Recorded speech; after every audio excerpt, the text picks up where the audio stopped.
भारत के भूगोल के चौथी वीडियो की तरफ हम बढ़ते हुए आज भारत और उसके पड़ोसी देश की सीमाओं के बारे में आपको बताने जा रहे हैं। और जो सीमाएं टॉपिक है ये भी बहुत ही ज़्यादा महत्वपूर्ण टॉपिक है। इसे भी यूपीएससी, स्टेट एग्ज़ाम्स और क्लास 12, 10, 11, 9 इन सब के लिए भी ये बहुत ही ज़्यादा इम्पॉर्टेंट टॉपिक में से एक है। अक्सर जो बाउंड्रीज़ हैं इनसे क्वेश्चंस हमें एग्ज़ाम में भी देखने के लिए मिल जाते हैं।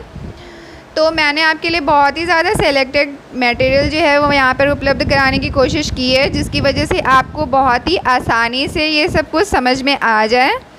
अक्सर जो भी ये नाम वगैरह बाउंड्रीज़ के हैं इनको याद करना काफ़ी क्रिटिकल हो जाता है, जल्दी ये समझ नहीं आते, बहुत कंफ्यूजिंग टॉपिक है ये। और चलिए हम स्टार्ट करते हैं। सबसे पहले हमें बाउंड्रीज़ को जानना होगा कि बाउंड्रीज़ होती क्या हैं। उसके बाद ही हम आगे देखेंगे कि बाउंड्रीज़ कौन कौन सी हैं जो भारत और उसके पड़ोसी राज्य को सीमा का निर्धारण करती हैं। तो चलिए हम स्टार्ट करते हैं।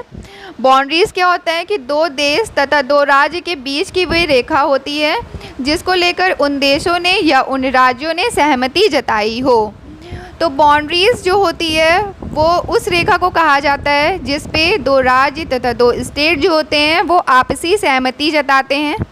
अगर वो किसी चीज़ से सहमत नहीं है, अगर आपने एक लाइन यहाँ पे सिंपल सी ड्रॉ कर दी और वो इस लाइन से सहमत नहीं है, ये राज्य बोलता है कि नहीं मैं ये नहीं मानता कि मेरी बाउंड्री यहाँ है, मेरी बाउंड्री यहाँ पर है, और ये राज्य बोलता है कि नहीं मैं नहीं मानता, मेरी बाउंड्री यहाँ पर है, तो आप इसको बाउंड्री नहीं मान सकते हैं। तो सीमा का मतलब वही होता है कि जब दोनों स्टेट्स एग्री कर जाएं कि नहीं यही चीज़ हमारी बाउंड्री है तो हम इसको बाउंड्री मानेंगे। तो आप देख रहे होंगे कि बाउंड्री जो होती है वो 2 टाइप्स की होती है। पहली जो बाउंड्री होती है वो प्राकृतिक होती है और दूसरी बाउंड्री जो होती है कृत्रिम होती है। प्राकृतिक बाउंड्री जो होती है जिसे महासागरों द्वारा, जिसका निर्माण प्रकृति द्वारा होता है। अब आप सोच सकते हैं जैसे महासागर द्वारा कोई बाउंड्री बन जाती है, तो महासागर जो होता है वो कोई मनुष्य नहीं बना सकता है। और सागरों द्वारा, प्राकृतिक झीलों द्वारा, पर्वतों द्वारा, नदियों द्वारा जो भी बाउंड्रीज़ का निर्माण होता है उन्हें हम कहते हैं कि ये सब प्राकृतिक बाउंड्री हैं। जैसे कि हम देखते हैं कि हमारा भारत जो है उसका निचला हिस्सा जो है वो प्रायद्वीपी है, थोड़ा सा इस टाइप में। तो आप इधर देख सकते होंगे कि इधर bay of Bengal, Indian ocean, Arabian sea, ये सब जो हैं ये हमारी प्राकृतिक बाउंड्री का निर्माण कर रही हैं। यहाँ पर हम किसी कंट्री को टच नहीं कर रहे हैं, ये सब नेचुरल बाउंड्रीज़ हैं, इनको किसी मैन ने नहीं बनाया है, इनका निर्धारण खुद पहले से ही रहा होगा। तो ये बाउंड्रीज़ जो हैं प्राचीन काल से ही, ये बाउंड्रीज़ जो थी ये इंडिया के हिस्ट्री में काफ़ी इम्पॉर्टेंट रोल प्ले करती हुई आई हैं। और जैसे कि इतिहास में हमने ये देखा कि जो भी ये बाउंड्रीज़ थी वो इंडिया को काफ़ी ज़्यादा प्रोटेक्ट करती थी। जैसे कि नॉर्थ में हमारा हिमालय रीजन था यहाँ पर, और ये हिमालय पूरी तरीके से इंडिया को नॉर्थ से आने वाले आक्रमणकारियों से कवर अप करता था। जो साउथ था वहाँ से इंडियन ओशन था, तो इसकी वजह से यहाँ पर नीचे से समुद्री सीमा होने की वजह से कोई नहीं आ पाता था। और इस साइड जब हम देखते हैं कि पूर्वी भाग में यहाँ पर भी अरेबियन सी वगैरह, यहाँ पर बे ऑफ बंगाल वगैरह था, जिसकी वजह से यहाँ से भी कोई नहीं आ पाता था। पूर्वी भाग में यहाँ पर भी अरेबियन सी हमें देखने के लिए मिलता है, जिसकी वजह से इस साइड से भी कोई नहीं आ पाता था।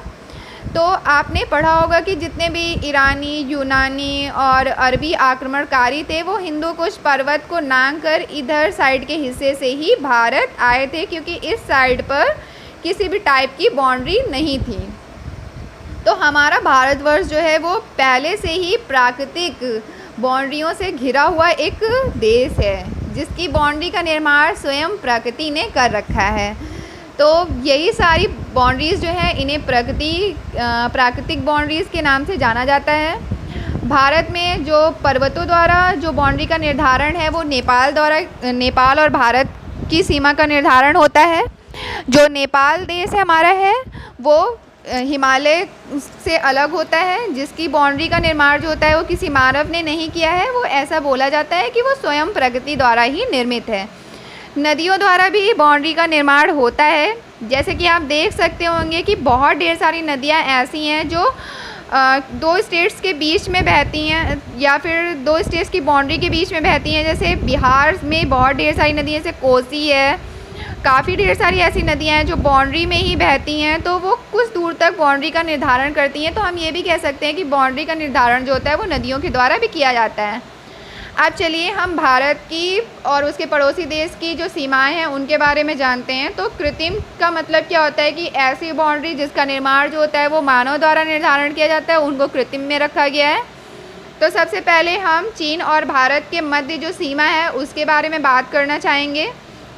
तो चीन और भारत के बीच में जो सीमा है उसे मैकमोहन रेखा के नाम से जाना जाता है। इसका जो निर्धारण था वो सर हेनरी मैकमोहन के द्वारा किया गया था, इसी वजह से इसका नाम मैकमोहन रेखा पड़ गया। इसका निर्धारण जो था वो 1914 में किया गया था और जो ये रेखा है वो 3380 किलोमीटर लंबी है और ये चीन और भारत की सीमा का निर्धारण करती है। जो हमारी दूसरी रेखा है इसे डूरंड रेखा के नाम से जाना जाता है। इसका जो निर्धारण था वो सर हेनरी मैट्रिमर ड्यूरेंट ने किया था। इसकी स्थापना जो थी वो 1896 में हुई थी। यह इंडिया और अफ़गानिस्तान के बीच सीमा का निर्धारण करती थी। पहले 1896 में मतलब 1947 के पहले जो पाकिस्तान एरिया था वो इंडिया का ही पार्ट हुआ करता था, जिसकी वजह से इंडिया और अफ़गानिस्तान का जो सीमा का निर्धारण था वो जो ड्यूरेंट रेखा द्वारा किया जाता था। लेकिन जो 1947 के बाद जब इंडिया हमारा आज़ाद हो जाता है, पाकिस्तान अलग अलग दो कंट्रीज़ बन जाते हैं, तो जो इस रेखा का बहुत ही थोड़ा सा पार्ट जो है वो हम जब देखते होंगे कि ऐसे करके जम्मू कश्मीर का एरिया बनता है, कुछ यूँ करके जाता है, तो यहाँ पर वो हल्का सा ही टच करता है। तो हम ये कह सकते हैं कि सबसे छोटी सीमा है जो कि पीओके को टच करती है, ये पाकिस्तान ऑक्युपाइड कश्मीर का एरिया है इस साइड पे, इसी को ये टच करती है। अब हम नेक्स्ट बाउंड्री की तरफ पढ़ते हैं। तो हम यहाँ पे देखते हैं कि जो हमारी तीसरी बाउंड्री है उसे रेड क्लिफ रेखा के नाम से जाना जाता है। इसका निर्धारण जो था वो सर सारिल रेडक्लिफ द्वारा किया गया था। इसकी स्थापना 1947 में की गई थी और ये इंडिया पाकिस्तान के बीच में सीमा का निर्धारण करती है। इसकी लंबाई जो है वो 2912 किलोमीटर है। ये तीन इम्पॉर्टेंट जो रेखाएं हैं उनके बारे में मैंने आप सबको बताया, लेकिन भारत के और भी पड़ोसी राज्य हैं जिनके बारे में जानना बहुत ही आवश्यक है। तो जैसे भारत और म्यांमार जो है, इन दोनों के बीच में जो सीमा है वो 1463 किलोमीटर लंबी है।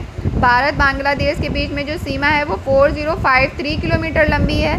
और हमें इस बात का ध्यान रखना भी बहुत ही अधिक आवश्यक है कि भारत और बांग्लादेश जो है, बांग्लादेश एक ऐसी कंट्री है जो सबसे बड़ी बाउंड्री जो है वो भारत के साथ शेयर करती है। तो अगर आपसे कोई ये पूछता है कि भारत से कौन सा देश सबसे बड़ी अपनी सीमा को साझा करता है, तो उसका आंसर बांग्लादेश लगाया जाएगा।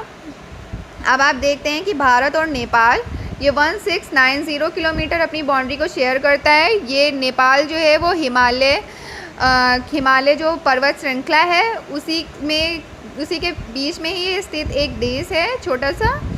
तो आप देख रहे होंगे कि ये जो है ये प्राकृतिक सीमा का निर्धारण करता है। इसमें जो माउंटेन्स हमारे हैं वही एक दूसरे की बाउंड्री को निर्धारित कर देते हैं। अब आप देखते हैं कि भारत और श्रीलंका, इन दोनों की सीमा का निर्धारण जो होता है वो पाक जल संधि और मन्नार की खाड़ी के द्वारा किया जाता है। भारत जो श्रीलंका और इंडोनेशिया दो ऐसे राज्य हैं जो कि भारत के मतलब पड़ोसी समुद्र में स्थित राज्य हैं और भारत इंडोनेशिया के साथ अपनी सीमा का साझा जो है वो ग्रेट निकोबार के दक्षिण में करता है। जो ग्रेट निकोबार आइलैंड हमारा है ये अंडमान एंड निकोबार द्वीप समूह का एक पार्ट है और इसी में हमारा इंदिरा पॉइंट जो है वो स्थित था। तो इसी में क्या है कि इंडोनेशिया जो है वो ग्रेट निकोबार के दक्षिण में स्थित है। तो फ्रेंड्स, ये रही हमारी सीमा पर वीडियो। ये आपके लिए काफ़ी उपयोगी होगी। मैंने इसमें समरी फॉर्म में आपको बताने की पूरी कोशिश की है और आई होप आपको ये वीडियो अच्छी लगी हो। प्लीज़ लाइक, सब्सक्राइब और कमेंट करना मत भूलिएगा। प्लीज़ फ्रेंड, वीडियो को आगे फॉरवर्ड भी करिएगा। Thank you.